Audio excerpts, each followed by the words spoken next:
nuk është çështja ikën Berisha. Të iki berishizmi, koncepti i drejtimit të Partisë Demokratike që përfaqësohet nga berishizmi. Nuk mund të jetë Partia Demokratike të iki Berisha dhe drejtohet nga Flamur Noka. Sepse është e njëjti mentalitet drejtimi. Unë po them një Parti Demokratike e cila është orientuar drejt vlerave. Lëre demokracinë bëj punën e vet. Kaq. Një parti që ne e dim fare mirë që vjedh vetën e vet, nuk mundet drejtoj vendin. Lëre partin të bëj ciklin e vet. Lëre partin të bëj ciklin e vet. Çka do të thotë? Fitoi Hysén Kadiu. Lëre Hysén Kadiu. Lëre Hysén Kadiu. Fitoi Grigelci. Lëre Grigelcin. Unë mund të kem shumë gjëra në opinionet të ndryshme me Grigelcin. Po, ç'është këndvështrimi. Po, ç'është këndvështrimi. Unë vlerësoj që ai zotëri duhet përfaqëson në Partinë Demokratike. Nuk ka pse duhet jetë pa loka dhe mos jetë Grigelci. Ka më shumë dëshirë Grigelci për punuar, ka më shumë vullnet për punuar, e ka më shumë pasion, e ka zjarrin brenda vetes 10 herë më të madh se pa loka Flamur Noka për të qenë deputet. Thonë se një prej deputetëve të Partisë Demokratike, po si kanë nxjerrë akoma, thonë se sa ka mbaruar fushata ka bërë makinë 3. Po nuk e kanë nxjerrë akoma ç'a marke, se po hulumtojmë që edhe ta shikojmë. Mund të jetë Volvo për shkak. Mund të jetë Volvo thua. Pa e dinga sefa që ç'a makine pas kanë marrë. Po mirë, mbi këto premisa ata do duhet se komoditeti lodhja bën vetëm fushat dhe do një makinë që të jetë rehatuse. Po e lartë, po të jetë rehatuse, Volvo është e rehatshme. Edhe kur e merr pak vit prodhimi që nuk është e re, përsëri të jep ato komoditetet. Shiko, problemi është që lëre PD-n të bëj punën e vet. Berisha do të lejë demokratët bëjnë punën e vet. Kemi pas debatën në forum rinor, ne jemi rrit mes konfliktit.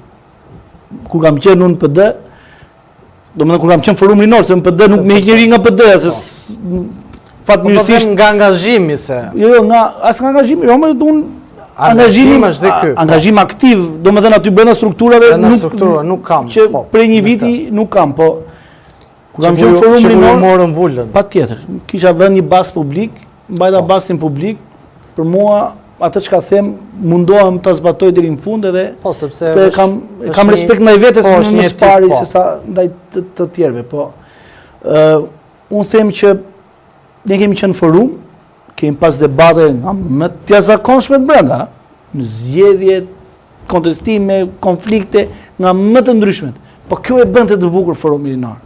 Kjo e bënte forcën më të madhe zhvilluese në partitë politike. Ishte forca më demokratike që kishte çdo subjekt zgjedhor. Domethënë ne ishim energjia, ne ishim motori i Partisë Demokratike. Me gjithë problematikat që kishim brenda, me gjithë konfliktet që kishim brenda. Edhe nga i forum rinor ka dalë elita e politikës shqiptare. Drejton të Skolë Dashi, Kelt Kryeshë, sekretari i përgjithshëm, so kolega gjithë kanë qenë elita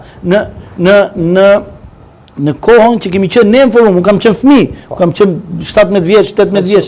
Flitet vitet 2005, 2004, 2005, 2006 deri në 2009, deri në 2010. Pastaj aty filloi edhe degradimi i forumit rinor. U mundua miku im shumë i shtrenjtë Gert Bogdani të bënte maksimumin, por pushteti siç e dim dhe siç e di dhe ti më fare mirë, korrupton edhe kur korrupton të rinjtë është akoma shumë më i rrezikshëm. Ky pushteti 4 vetëm Edi Ramës do korruptoj se kështu tha ai. Neve do punojmë, ne do kemi aftësi vetë korruptuese tha se neve kemi të pamundur dhe unë shfletova çdo libër politik që ta shikoja që ndodh kjo gjë, po nuk ndodh. Domethënë ai thotë që mbase nuk na korrupton me të njëjtin standard siç na ka korruptuar tani, po mund të jetë edhe më se po me gjas ka që nuk do ketë një incinerator tjetër. Po me gjas ka analiza. Po bra.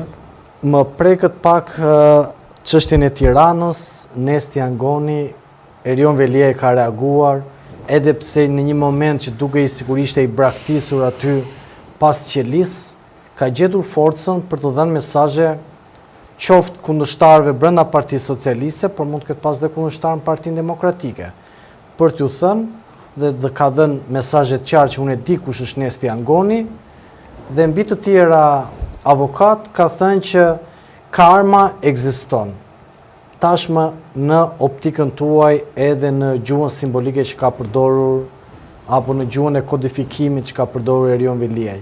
Ai vërtet e di se kush është Nestian Goni, po provokon dhe po luan kartën e tij të fundit, apo Erion Veliaj pret të bëjë një hap të radhës dhe të nisi një luftë brenda Partisë Socialiste. Unë mendoj që Erion Veliaj po pret rekursin gjykatë të lartë. Ka një shpresë të rekursit gjykatë të lartë. Këto janë mjetet për të çuar mesazhe aty ku do t'i çojë ai. Ai ka një bindje që mbas kësaj skeme nuk është asnjë Nestian Goni vetëm Edi Rama, edhe mesazhet janë të orientuara te Edi Rama. Nestian Goni thoni ju s'ka as Masniku, as këto janë vegla, Gonxhe, as Balluku, po është Edi Rama vetvetiu. Shko, këto janë vegla. Në një parti politike ku të gjithë struktura politike nuk mirë frym, po nuk i tha Edi Rama që duhet të mirë një frym, nuk ndodh asgjë pa miratimin e Edi Ramës. Çka do të thotë? Strukturë dhe orientim politik aty mund të ketë pas luftë brendshme, patjetër, jam shumë dakord. Balluku me Veliaj, klani njërit me klanin tjetër, po është luftë që ka dashur Edi Rama. Po mos sa donte Edi Rama, nuk ndodh asgjë aty. Një lëvizje bën deputetë shkret, kërkuan kamerat, jo në rinumrim, se rinumrim nuk ekzistonte si koncept, po unë them kërkuan kamerat. Thaj, jemi një trup i vetëm, si kërkoni ju jashtë trupit. Tani kur të ky trup i vetëm, një nga këto copat e trupit ikën dhe hyn burg për akuzat të tmerrshme penale, si bie që ky trup i s'di gjë, edhe ky ka hënë dardha mbas kurrizit edhe po vjen një forcë pushtuese në këtë rast Spaku po ja merr një pjesë. Edhe loja që bëri Rama me do goditën e Spakut edhe ditë e para si agjituar që i Po i raj tavolin po, spam. Ja telefoni ime se ju s'vini do të mondite. Ishte e gjitha një skeme orientuar për treguar që se ke nga mua, e kupton? Ndërkohë që gjithë e dinë që e kanë çdo gjë që ndodh e kanë nga Edi Rama. Siç mund ta perceptoj dhe Balluku që është e sakrifikueshme për në moment të caktuar për Edi Ramën, për një nevojë politike dhe momentale të Edi Ramës mund sakrifikohet, si çdo kush aty që mund sakrifikohet për Edi Ramën. Dhe nuk ka asnjë problemi. Ata kanë pranuar fatin e tyre, ata e dinë ku janë. Domethënë janë një tuf dhenësh aty dhe delesh, të cilat në rast se Bariu kërkon t'i çojnë thertore, do i vi dita për të vajtur në thertore dhe kaq. Ndërsa Erion Veliaj pret gjykatën e lartë. Në rast se do kemi një vendimarrje nga gjykata e lartë që nuk do ndryshojë, do lë rres me burg, unë pres Erion Veliaj. Sepse nuk më duket që e mban burgun. Se mban burgun, e vërtet është ajo. Nuk më duket. Dhe informacionet që kam për përjeton shumë keq. Thonë të gjithë që burgun se mbajnë dozë, thonë burgu është për burrat, po kushdo që vete atje brenda pastaj. Tani unë jam avokat edhe po të them që ne vëm takojmë klientët dhe kur vjen puna është realisht i rënd.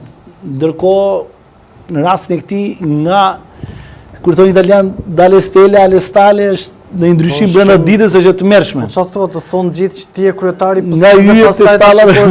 E kuptova, po dhe po të thonë gjatë gjithë kohës thonë ti je kryetari i ardhshëm i PS-s. Thonë atje brenda kryetar si je. Thonë atje o kryetar si je. Ti më shumë goditesh pastaj, se kjo është çështje psikologike. Është ironike, se ai ta thotë për respekt tjetri, por ai ka me për ironi. Është gjithsoj si ai që s'është më drejtor dhe i thua ti drejtor si je, thotë ja, isha edhe një drejtor. Për çfarë ma tha thotë? Po për çfarë ma tha, po ma thot për ironi se unë jam drejtor. Avokat, edhe një pyetje të fundit që lidhet me zhvillimet që shohim brenda betejës politik drejtësi. Shikojmë që Mazniku ishte në fushat dhe Spaku hynte në shtëpi. Shikojmë që Tërmet Peçi shkonte drejt për të fituar mandati në mënyrë gati plebiscitare dhe publicitare. Publicitare më shumë. Dhe Spaku dhe BKA i vajti në bashki aty në Zyrë, 66 milion euro flitet. Një tender. Një tender. Arë të vesh pastaj se çfarë, se aty aq u lëmtohet. Shikojmë që njësër deputetët